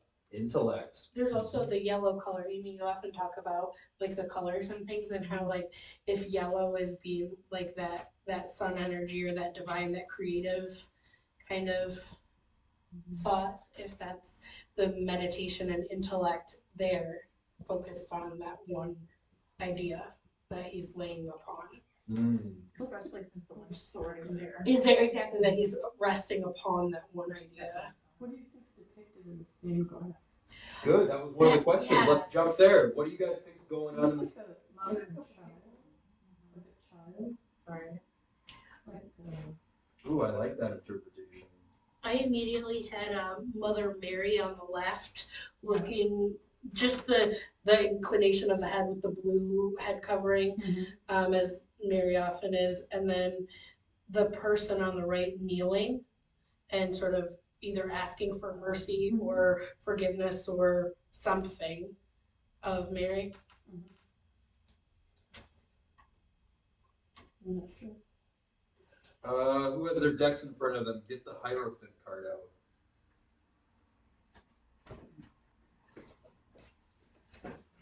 It almost looks like the Hierophant. That's what I saw when I first saw it, because the Hierophant's like this, and then the two lower nobles are below. It reminded me of the Hierophant, priest and clergy. It's definitely some person giving advice to the lower. You know what I mean? It's for sure that vibe to it. So mother and child, Mother Mary. Well, in the card before, the three, the separation of the three from the total, the four is somehow representative of the higher like triad. It's below the guy in the cups, but the three swords are above him in the swords, and then with the like person giving advice or whatever, that sounds like the higher powers or the ascended masters like giving this. So now he's like, instead of like, no, that's beneath me, he's like actually asking for it or reflecting. The I like cups that become the swords, kind of. Yeah. Like, I guess, yeah, if cups are like emotion and swords are intellect, I think it's like unhappy with the like worldly emotions that you get from higher powers or whatever, but the intellect, it's like, well, all right, I'm gonna think about this and what does it mean? yeah. Yeah, I actually really like that. The person's resting on the single sword below them. So it's like resting on thought. Yeah. That's good. I actually really like that a lot. Good. Yeah, there's definitely a mirroring, like your thing, Grace, if like 3 things are set aside and 1 thing is in highlight in between the cups and the swords. Like the 1 cup is being lifted up, the 1 sword is being focused on, and 3 are set aside. Yeah, because there's not Yeah. that balance. Right, yeah. And that falls in line with what's going on in the stained glass, because it looks like a person is giving, or giving something to someone else, and that falls in line with the master's giving to the single sword below. Yeah. So it like ding ding ding ding. It's like, Yeah. that's good. All right. So one last question. We're actually doing pretty good. Why are the swords up on the wall and then 1 resting below the knight? We were just talking about this. Gracie was kind of touching on it a little bit. So there's 3 on the wall and then 1 below the knight. What do you guys think about that? They're soliding those thoughts up there because even they're the same color as the wall. Mm-hmm. Yeah, stability, solid stability. Well, they're also great, which is a combination between like natural thought and natural understanding and spiritual understanding. So they're combined, and they're solidified. Mm-hmm. I see them as maybe the 1 beneath him is past, and then the others are maybe future, like the past accomplishment underneath, and then maybe the future challenges after the pause. Yeah, especially since the sword points that way towards the past instead of the other direction. Sort of follows the same pattern as the reclining body or pose. Mm-hmm. What was the 3 of swords, guys? They were through the heart. Yeah, sorrow. Mm-hmm. Yeah. Maybe this is kind of like the trophies on the wall after the sorrow felt. As I was thinking, you hang things on the wall that you're proud of, that you like want to like. Yeah. That's yeah. Yeah. We, getting back to our accomplishments, we always want to add a new accomplishment to the wall. We always want to add the next height onto the wall. Be like, all right, that's the height I'm at right now. Let's get higher. Yeah. Well, yeah. Yeah. We're gonna dry erase that one. All right. Divination. What do you guys think about divination?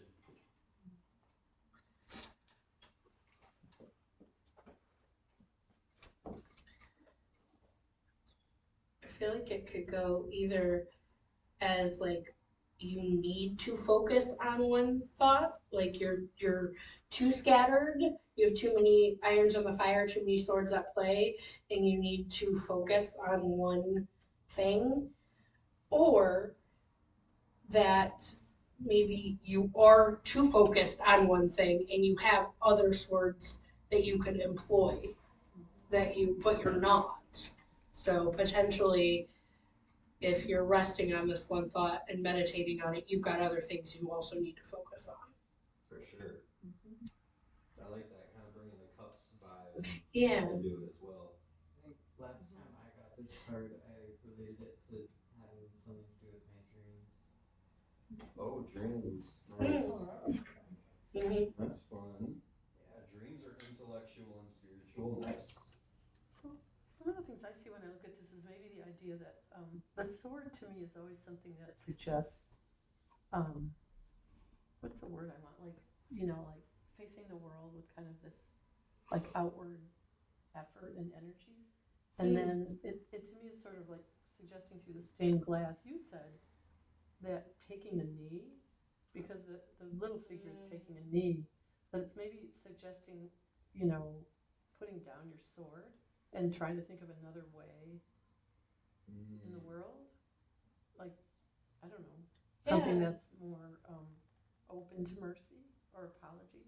Yeah. Like if he's resting in the sort of shadow or gaze of a merciful act there. Yeah. Yeah.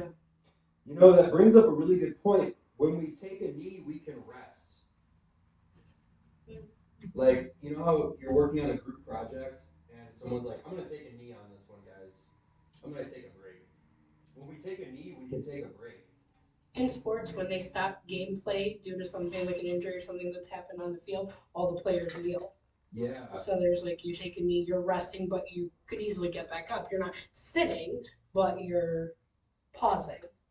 Do you know that show Hidden Brain on NPR? Do you ever listen to it? It's really interesting. It sort of goes into like how the brain works, and sometimes it gets on the spiritual. And today it was all about the apology and where apologies came from and how they're perceived. And there was an example, and we get it all wrong, about somebody who visited, I don't know, it had something to do with the Holocaust, and they didn't say anything, they just knelt.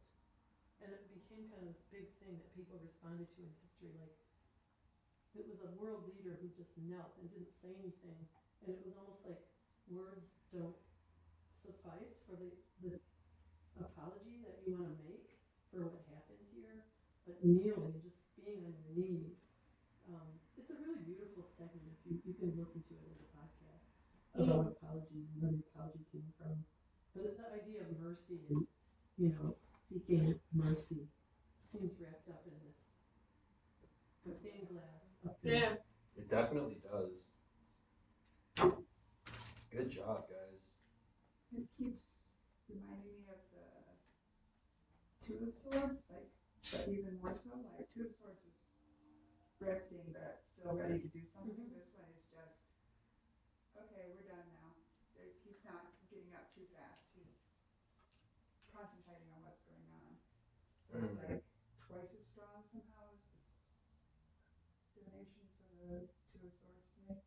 That's good. Actually, she brings up a really good point. This is the first sword that there's no connection.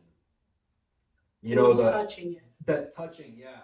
This is the first one where the characters relinquish that touching. You know, it's kind of building off of what you're saying.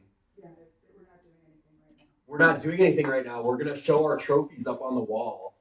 You know, we're like, we're done. We're not gonna play with swords anymore. Kind of what Terry was saying too. When we have a sword, it's like we're pointing.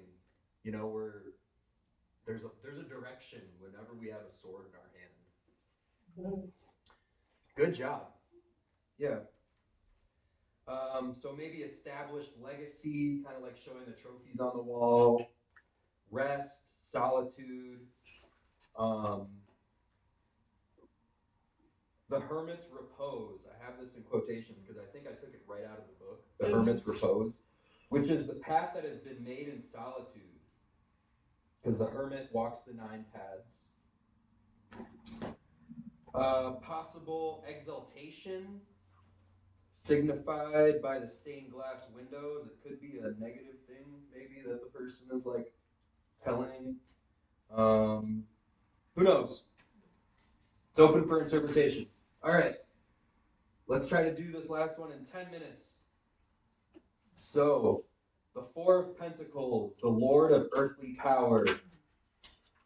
The Lord of earthly power.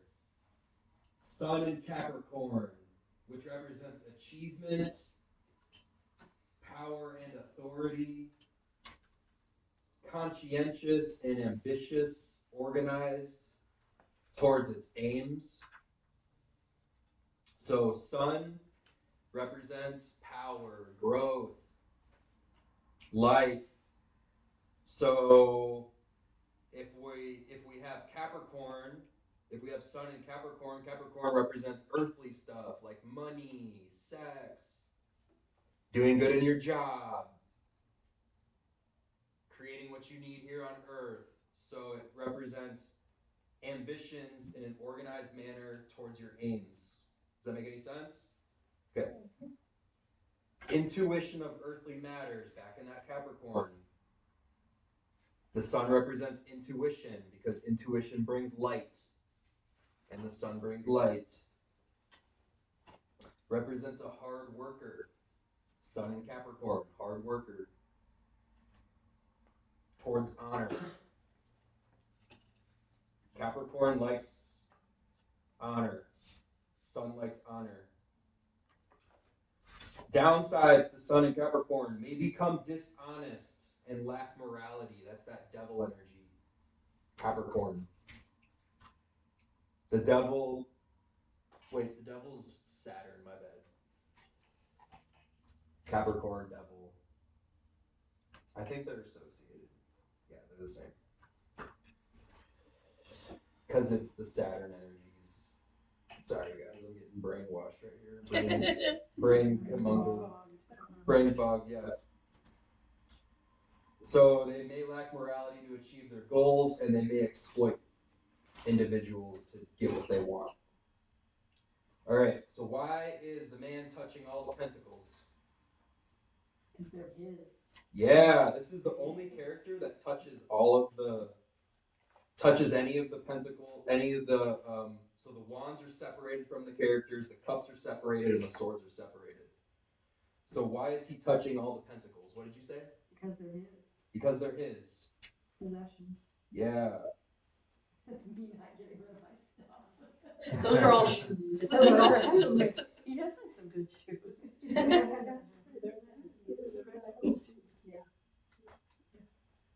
Grasping. That's grasping. That's the Holy Ghost right there. Mm-hmm. It was Capricorn, and what other energy was it? Sun in Capricorn. Sun in I'm sorry. Yeah. So it means that the sun was positioned in Capricorn in the sky. Okay. For this card. Okay. Yep. So what astrologers did was they charted out all these different star constellations, and they observed our planets in our solar system in the sky in those positions of these constellations. Okay. Okay. So if the moon's in Cancer, that means the moon was sitting in the constellation of Cancer. You know the Oh, it literally means it's in that constellation. Yes. Okay, I didn't know. No, it's okay. So they also then they started observing people's behaviors when those planets were in those constellations, and that's how they came up with these interpretations. Got it. Oh, I didn't Yeah. really know how that worked. Yeah. I've heard people say, oh, it's this in this, and I'm like, what does it mean when it's in this? I got you. Okay, that's neat. So when sun's in Capricorn, they looked up in the sky, they're like, the sun is positioned in Capricornius right now.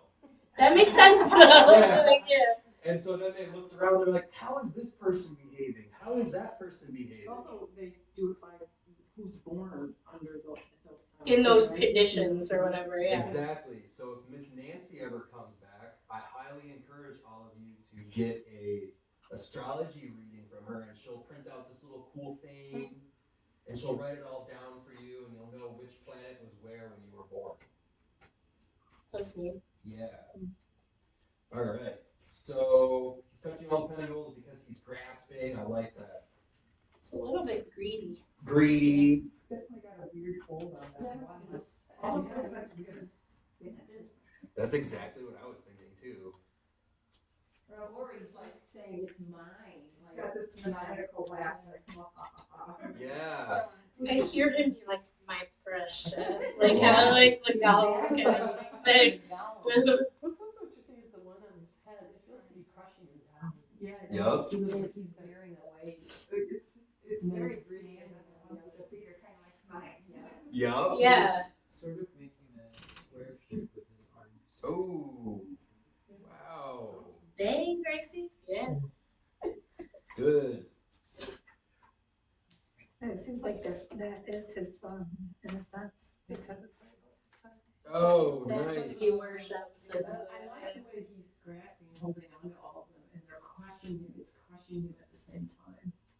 It is. He's Sort of also like the out. weight of your possessions. Yeah. Crushing. Oof. He's also very alone in this. He's on like the outskirts of, like, he's not near the town. You can see the town, but he's not near it. And he's he's on back that. all. Yeah, exactly. And he's like, he chose all these material things over connection with other people, or he exploited them and they banished him. Or, something outcast. Yeah, by choice or by. Damn, you guys are killing it. I was getting burned out when I got to the Pentacles on this. I was like, oh my gosh. See, you guys are coming out with great stuff. All right. Let's be considerate of people's time. Okay, number 2. What is the way his arms are wrapped around the pentacle indicating? What is it indicating? Like this weird hand gesture. It's kind of displaying. Display. I like that. It also causes it to be the central focus. It is his center. It is his middle. Mm-hmm. Yeah, he's holding it right at his heart. Yeah. Like, this is what matters to me. Mhm. You know? Almost like a shield, like Yeah. as much of himself as he can hide behind it. Mm-hmm. Good job. Because when you think of all the other ways you could hold it like this, which is more like giving. This is really clutching. Clutching, yeah. That's a good. But showing it off at Yeah, the same still very time. prominent Right. the way he's holding He's it. clutching it and showing it off. That's so funny. I wrote down grasping. Mm-hmm. But we were talking about that earlier. Grasping. That's so funny. Rotation, maybe. Like rotation of inheritance. Like maybe he inherited all this stuff. I was thinking about the Two of Swords and how it has similar with the figure sitting on this kind of pediment thing. Yeah, that was. And then Yeah, that has water behind it, but this has the city behind it. And how Good. different her posture is with those two swords. Yep.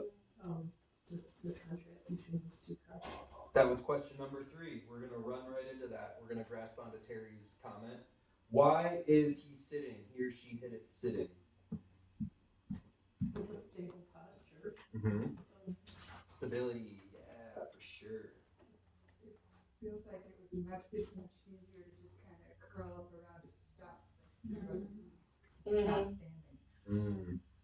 Yeah, when we stand, we're willing to walk away. We have the option to walk away. When we're sitting, it's kind of more of like this is where we're at. Planted, yeah. Maybe that like grasping, again. Also, where else would he put another coin? It's sort of like he's reached the like excess of the wealth. Like it's on his head balance there, it's in his arms, it's on his feet. Like where else could he like put another one? The only other thing I could think of is maybe in his lap, but I mean if he's like this, it's already kind of. Yeah. Okay. So maybe security. I was just saying, I don't wanna get that card, that's a really bad card. I thought I should have gotten it the other day when I wanted it. Oh, it's okay. Another person got it. It's okay. That happens all the time. All the time. Especially if you buy stuff on the internet. Oh, I you know, put for bids sure. on it. Yeah. you When think you don't get it, you just want it more. Yeah. That's the bad thing, it's like. That teaches us how to let things I go know, though it's so well. totally, that's the lesson you have to learn from that. That's like Let that. it go. Yeah. That I Buddhist feel Taoist very thing. burst into song with Let It Go. You gonna break into the song? Yeah, that's I thought that needs people. We're gonna have to ask you later. Yeah, literally, you will. All right, divination in 2 minutes. In 2 minutes, divination. Well, this one seems like a very positive card. You think it seems positive? You think it seems positive? Well, I understand what you mean by that. It does. Say you want to say you need to come up on a whole bunch of money. This would be a really good card to have. It could be like inheritance or something like that. It could also Well- mean that your priorities are in the wrong direction totally, and you need to refocus and get out from under the burden of your. Well, I guess that might not necessarily be negative depending on where you're at. Well, like, yeah, it's a. it could be I think it does depend on like your life Yeah. stage or where you are going, you could because be it, the best yeah. meditator, but you're like, I'm broke. Yeah. right, yeah. Yeah. Well, the pentacle seems like the ultimate point because you've got, if it's up versus reversed, then it has it seems to have a very positive interpretation. But in the reverse, it's focused on the covetousness and the suspicion and that sort of thing. That is interesting, yeah. So, but when it's in the upward part, it's saying, well, it's talking about gifts, possessions, good negotiations. It's all the positive aspects of commerce and just kind of putting yourself out there and getting that gain from it. And so, That makes sense. That's more what I was thinking, like in a business sense. Yeah, well, there's a success that is here. So you guys are bringing up a good point. When we do a reading, we need to be like, okay, are we focusing here on business? Are we focusing on spirit? It really depends on the position. But it probably also depends on what other cards are showing. What cards are around it? We didn't talk Yeah. about that tonight, like in relation to other stuff. But so security of possession. So like say somebody's really wealthy and they want a tarot reading, getting this card in a business position or a wealth position or mundane position, it could mean that they are feeling too clenchy or clingy about their wealth, about their possessions, and they want to feel secure. They just want to hang on to it. Say it shows up and somebody's not doing so well and they need to find a whole bunch of wealth somehow really quickly or soon. It could be a good I sign. mean, that it's coming their way. Yeah, it could be a good sign. It really all depends. Yeah. Well, when you're looking at it in conjunction with the other cards, one thing that all the cards seem to hold in stead with one another is a pause, a rest, a period of accomplishment. Yeah. So if we kind of look at all of them through that lens or that gaze, and we're looking at the first one as like this pause for celebration of accomplishment, and the second one as a pause for reflection and selection of your appropriate emotional path or spiritual path, and then the other as meditating on your next course of action or your thought process that leading to the next thing, then this could be viewed as a time where you have achieved a balanced state in your material requirement. So if it's your possessions or your finances or your business said, you're in that state. He hasn't dropped any of them. He's not, but he is perfectly aligned with them. And there's like, he's holding them, but nothing bad or good has happened in this card necessarily. All the cards are moments of pause, and so if he's paused, he's, like we said, he's sitting. So a reflection on your material wealth situation. If it's going to be a good thing, could turn into a bad thing, or it could be wonderful. He could be about to shed these things to return to his town, or he's come from the town with all these things and going. We don't know the story, so you could create the story based upon the context of the reading. Yeah, we're gonna leave it on that note. Wait, can I just ask Yeah. one question? Yeah. So I'm looking at this card and I'm seeing kind of the same shape that goes to, it's like when his feet are on, or like this.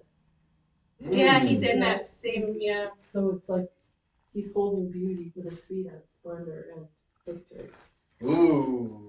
I don't know. Sweet, Terry. I like that a lot. One more quick thing.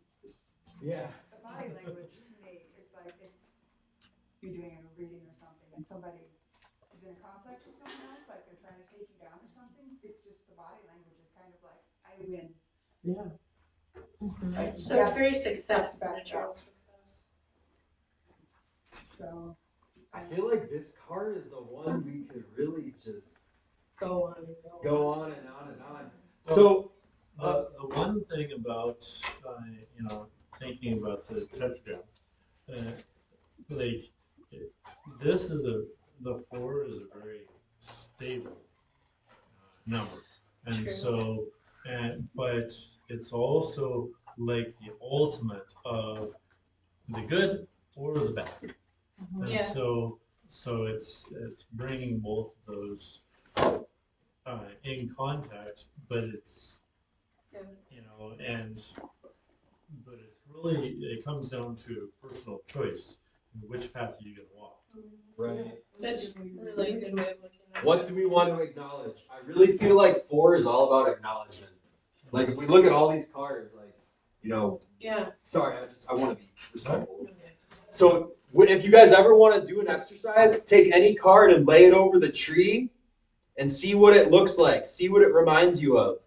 You know, take any card. Terry did a really good visual exercise for us. She kind of introduced us to that. That was really good. So take any card and take your tree of life and overlay it and see what it looks like. See what it means to you. Do a little interpretation. We're going to take a 5-minute break. People that need to go, all good. No worries. Sorry, we could have made the discussion 3 hours. No, Right. we're going to, so it's good. I'm sorry, I talked a lot about the Saphira today. No, that's Right, fine. alright. It's good.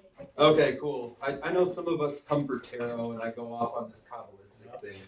But that's what's cool about what we do, is like, we talk about it from Kabbalah and the astrology and from that's a different ways of studying it. That's what's interesting about it, you know? Yeah. Hey, man. I went a little overload on the Kabbalah today. But it's okay. That's Alright. nice. Hard time is short this week, so it's just kind of like with everything going on before we Yeah, do it's stuff. been a fall, Hey, yeah. it's okay. Send me like the certificate Yeah, of yeah, text me about the microphone, and I'd love to try it. Yes, yeah, I remember that. So old, I wanted to make sure. Have a It's, great night. it's like a $200 microphone. Thank you so much. And you just, and it needs a stand or something like that, so I'm not sure. You found it online? Okay. Yeah, there's a really But nice, then, oh, I'm sorry. There's a really nice it has seller on some eBay called World Class Playing Cards. They have a ton of And, tarot, and they are I don't so know how just amazing. World Class If Playing you can Cards. figure that out, then that's, you know, the 18. I can't tell you that. Yeah. But I had to have somebody else watch it. You know? Like if they could talk, like if this object has been through. Been through and seen and conversations that went over it, you know? Yeah. Yeah. Yeah. Oh, yeah, thank But you. it's, like, I'm not using it right now. I don't know when I'm gonna be using it. Correct. It'll catch